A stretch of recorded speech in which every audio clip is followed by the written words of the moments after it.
O apoio e valorização à vida à distância é um tratamento espiritual desenvolvido pelo Centro Espírita Fé, Amor e Caridade de Tramandaí. Este trabalho é realizado há 8 anos sob a coordenação espiritual de Ivone Pereira e demais benfeitores.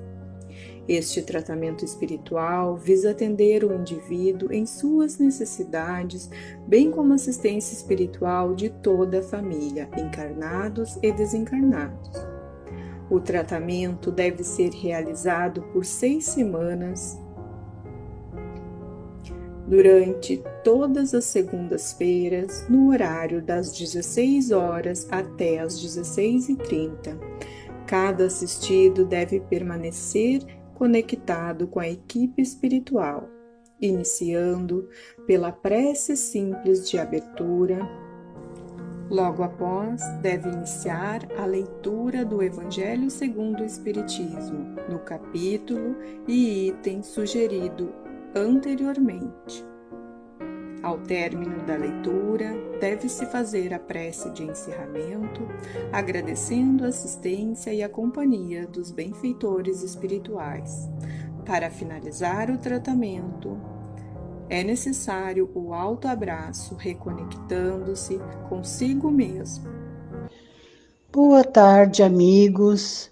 Bem-vindos a este trabalho de atendimento espiritual à distância, apoio e valorização da vida, sob a coordenação espiritual de Ivone Amaral Pereira. Vamos nos colocar em sintonia com essa equipe de benfeitores espirituais para nos acompanhar neste momento de fé, amor e caridade através da prece de abertura. Pai nosso que estás em toda parte, santificado seja o teu nome, no louvor de todas as criaturas. Venha a nós o teu reino de amor e sabedoria. Seja feita a tua vontade, acima de nossos desejos, tanto na terra quanto nos círculos espirituais. O pão nosso da mente e do corpo dá-nos hoje. Perdoa as nossas dívidas, ensinando-nos a perdoar nossos devedores com o esquecimento de todo mal. Não permitas que venhamos a cair sob os golpes da tentação de nossa própria inferioridade. Livra-nos do mal que ainda reside em nós mesmos, porque só em ti brilha a luz eterna do reino e do poder, da glória e da paz, da justiça e do amor para sempre. Assim seja. Do Evangelho segundo o Espiritismo, capítulo 7, iniciando o item 12. Homens, por que lamentais as calamidades que vós mesmos amontoastes sobre as vossas cabeças? Menosprezastes a santa e divina moral do Cristo. Não vos espanteis, pois, que a taça da iniquidade tenha transbordado de todas as partes. A inquietação torna-se geral. A quem inculpá-la, senão a vós que procurais incessantemente vos esmagar uns aos outros? Não podeis ser felizes sem benevolência mútua, e como a benevolência pode existir com o orgulho? O orgulho, eis a fonte de todos os vossos males. Dedicai-vos, pois, a destruí-lo, se não quiserdes perturbar suas funestas consequências. Um só meio se vos oferece para isso, mas esse meio é infalível. Tomar por regra invariável de vossa conduta a lei do Cristo, lei que tendes repelido ou falseado na sua interpretação. Porque tendes em tão grande estima aquilo que brilha e encanta aos olhos, antes daquilo que toca o coração, porque o vício da opulência é o objeto de vossas adulações, quando não tende senão um olhar de desdém para o verdadeiro mérito na obscuridade? Que um rico debochado, perdido de corpo e alma, se apresente em qualquer parte e todas as portas lhe são abertas. Todos os olhares são para ele, enquanto que mal se digna conceder um cumprimento de proteção ao homem de bem que vive de seu trabalho. Quando a consideração que se concede às pessoas é medida pelo peso do ouro que possuem ou pelo nome que ostentam, que interesse pode elas ter de se corrigirem de seus defeitos? Ocorreria diversamente se o vício dourado fosse fustigado pela opinião pública como o vício em andrajos. Mas o orgulho é indulgente para com tudo o que o lisonjeia. Século de cupidez e de dinheiro, dizeis. Sem dúvida, mas por que deixastes as necessidades materiais usurpar sobre o bom senso e a razão? Porque cada um quer se elevar acima do seu irmão? Hoje a sociedade sofre disso as consequências. Não esqueçais que um tal estado de coisas é sempre um sinal de decadência moral. Quando o orgulho atinge os últimos limites, é indício de uma queda próxima, porque Deus pune sempre os soberbos. Se os deixa algumas vezes subir, é para lhes dar tempo de refletirem e de se emendarem sob os golpes que de tempo em tempo ele dá em seu orgulho para diverti-los. Mas, ao invés de se humilharem, se revoltam. Então, quando a medida está cheia, ele os abate inteiramente e a sua queda é tanto mais terrível quanto tenham subido mais alto. Pobre raça humana, cujo egoísmo corrompeu todos os caminhos, retoma a coragem. Entretanto, em sua misericórdia infinita, Deus te envia um poderoso remédio para teus males, um socorro inesperado na tua aflição. Abre os olhos à luz, eis as almas daqueles que não estão mais na terra, que vêm te chamar aos teus verdadeiros deveres. Elas te dirão, com a autoridade da experiência, quanto as vaidades e as grandezas de tua passageira existência são pouca coisa perto da eternidade. Elas te dirão que lá é o maior quem foi o mais humilde entre os pequenos deste mundo, que aquele que mais amou seus irmãos é também aquele que será mais amado no céu, que os poderosos da terra, se abusaram de sua autoridade, serão reduzidos a obedecer aos seus servidores, que a caridade e a humildade, enfim, estas duas irmãs que se dão as mãos, são os títulos mais eficazes para se obter graça diante do Eterno. Adolfo, bispo de Argel, Marmande, 1862. Missão do homem inteligente na terra. Não vos orgulheis do que sabeis, porque esse saber tem limites bem estreitos no mundo em que habitais. Mas suponho que sejais uma dessas sumidades inteligentes desse globo e não tendes nenhum direito para disso vos envaidecerdes.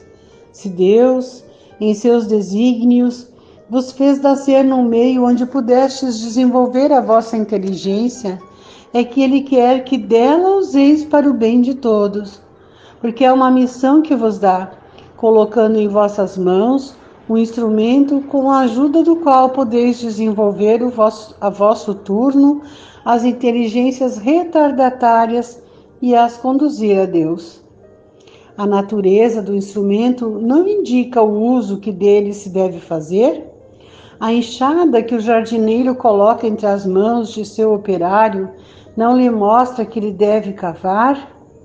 E que diríeis Se esse operário, ao invés de trabalhar, levantasse a enxada para com ela atingir seu patrão, diríeis que é horrível e que ele merece ser expulso. Pois bem, não ocorre o mesmo com aquele que se serve de sua inteligência para destruir a ideia de Deus e da providência entre seus irmãos? Não ergue contra seu senhor a enxada que lhe foi dada para roçar o terreno? Tem ele o direito ao salário prometido e não merece, ao contrário, ser expulso do jardim? E o será, não duvideis disso, e arrastará existências miseráveis e cheias de humilhações até que se curve diante daquele a quem tudo deve. A inteligência é rica de méritos para o futuro, mas com a condição de ser bem empregada. Se todos os homens dotados se servissem dela segundo os desígnios de Deus, a tarefa dos espíritos seria fácil para fazer avançar a humanidade avançar. Infelizmente, muitos fazem dela um instrumento de orgulho e de perdição para si mesmos.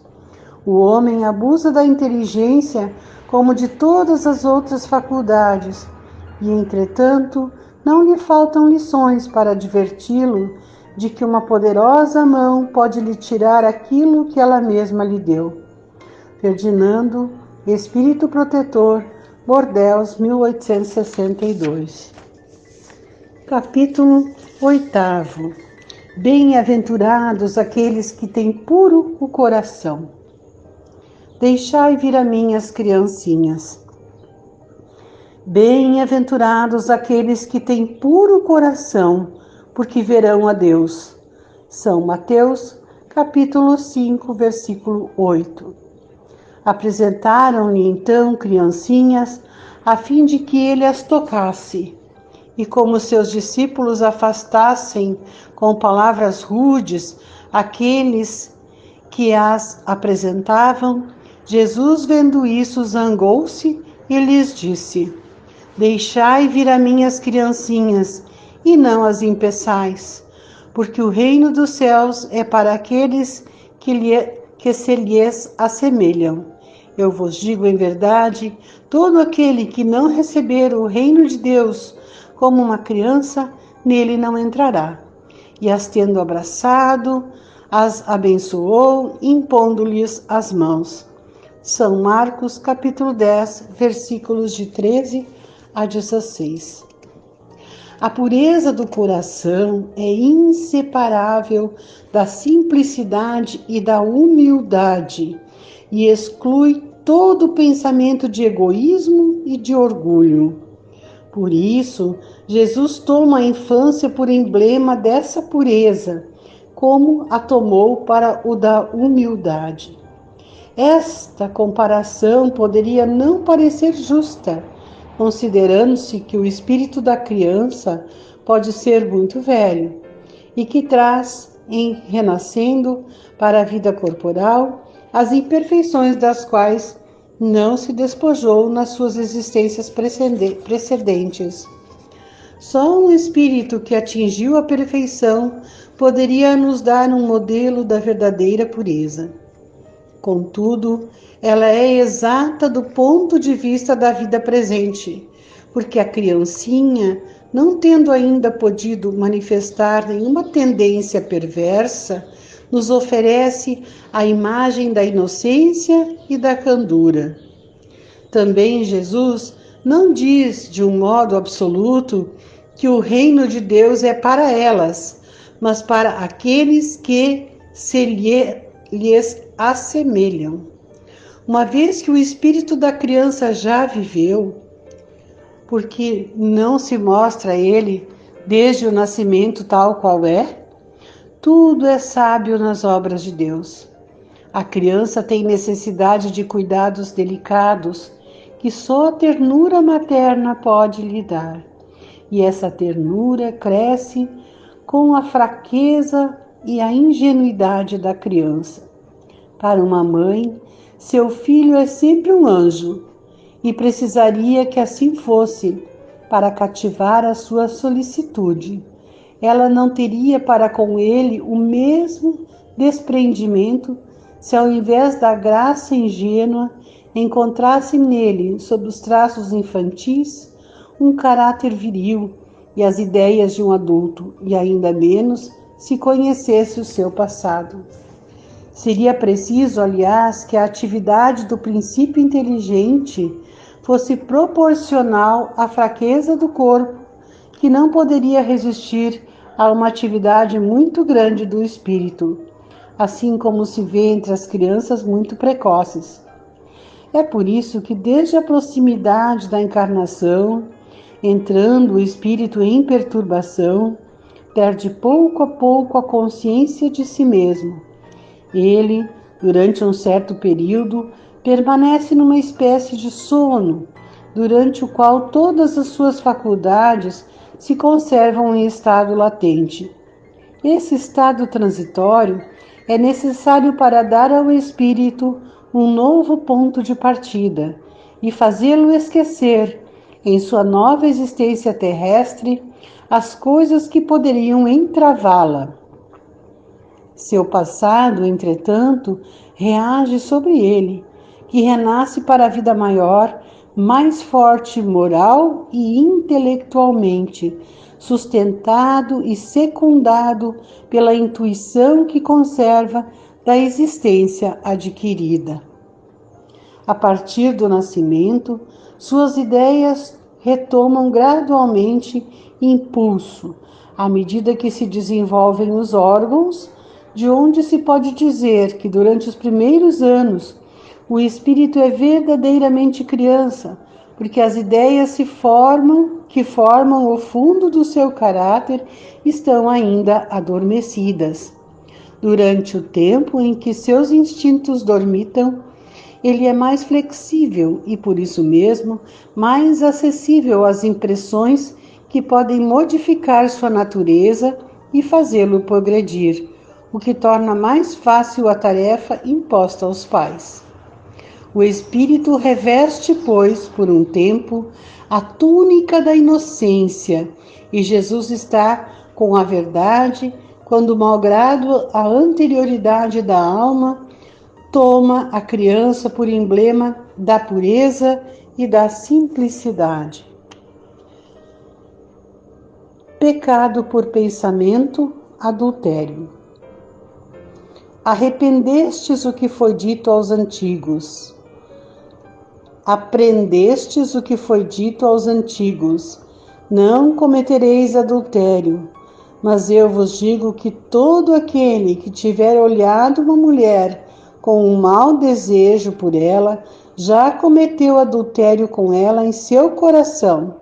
São Mateus, capítulo 5, versículo 27 e 28. A palavra adultério não deve ser entendida aqui no sentido exclusivo de sua acepção própria, mas em sentido mais geral. Jesus frequentemente a empregou por extensão para designar o mal, o pecado e todo mau pensamento, como, por exemplo, nesta passagem: porque se alguém se envergonhar de mim e de minhas palavras entre esta raça adúltera e pecadora, o Filho do Homem se envergonhará também dele, quando vier acompanhado dos santos anjos na glória de seu Pai. São Marcos, capítulo 8, versículo 38. A verdadeira pureza não está somente nos atos, mas também no pensamento, porque aquele que tem o coração puro não pensa mesmo no mal. Foi isso que Jesus quis dizer. Ele condena o pecado, mesmo em pensamento, porque é um sinal de impureza. Esse princípio conduz naturalmente a essa questão. Sofrem-se as consequências de um pensamento mal, não seguido de efeito? Mal não seguido de efeito? Há aqui uma importante distinção a se fazer. À medida que a alma empenhada no mau caminho avança na vida espiritual, se esclarece e se despoja pouco a pouco de suas imperfeições, segundo a maior ou menor boa vontade que emprega, em virtude do seu livre arbítrio. Todo mau pensamento, pois, resulta da imperfeição da alma, mas de acordo com o desejo que concebeu de se depurar, mesmo este mau pensamento torna-se para ela uma ocasião de adiantamento, porque o repele com energia. É o indício de uma mancha que se esforça por apagar, e não cederá se apresentar ocasião para satisfazer um mau desejo, e depois que tiver resistido, sentir-se-á mais forte e alegre com a sua vitória.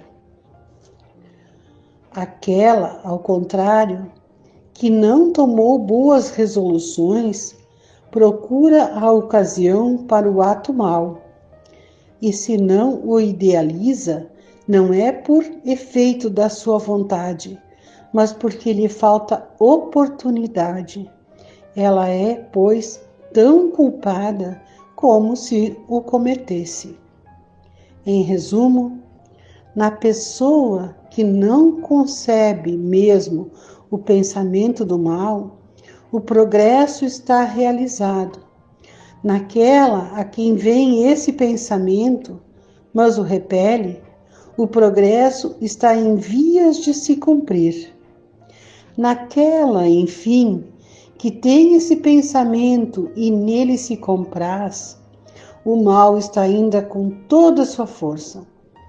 Numa, o trabalho está feito, na outra, está por fazer. Deus, que é justo, considera todas essas diferenças na responsabilidade dos atos e dos pensamentos do homem. Finalizamos este momento agradecendo o apoio de nossos amigos espirituais que nos acompanharam, seguindo confiantes e perseverantes na valorização de nossa vida e no Evangelho de Jesus, com a prece aos Espíritos protetores do Evangelho segundo o Espiritismo. Espíritos sábios e benevolentes, mensageiros de Deus, cuja missão é assistir os homens e conduzi-los no bom caminho, sustentai-me nas provas desta vida, dai-me a força de suportá-las sem murmurar. Desviai de mim os maus pensamentos e fazei com que eu não dê acesso a nenhum dos maus espíritos que tentarem me induzir ao mal. Esclarecei minha consciência sobre meus defeitos e elevai de sobre meus olhos o véu do orgulho que poderia impedir-me de os perceber e confessá-los a mim mesmo. Vós, sobretudo, meu anjo guardião, que velais mais particularmente por mim, e vós todos, espíritos protetores, que vos interessais por mim, fazei com que me torne digno da vossa benevolência. Conheceis as minhas necessidades, que elas sejam satisfeitas segundo a vontade de Deus. Que assim seja. Permaneça nesse instante, sentado confortavelmente, para realizar o autoabraço. Abrace-se de maneira prazerosa e confortável e repita comigo: eu amo a Deus, eu amo a Jesus, eu amo a vida, eu me amo. Que assim seja.